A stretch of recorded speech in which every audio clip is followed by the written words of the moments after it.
We are here at the LifeTouch Chattanooga lab, the very last facility that Olan Mills is associated with Olan Mills.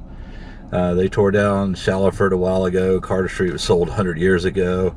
I don't know, there's a few other places, but this is the very last one that's still in action. And these folks probably will be unemployed, I guess they said sometime in early 2020, which it's now January 1, 2020. So probably as soon as they sell the building. So anyway, sad, but we thought we would come by and shoot some pictures and shoot some film of it so people that worked here can have something to remember it by.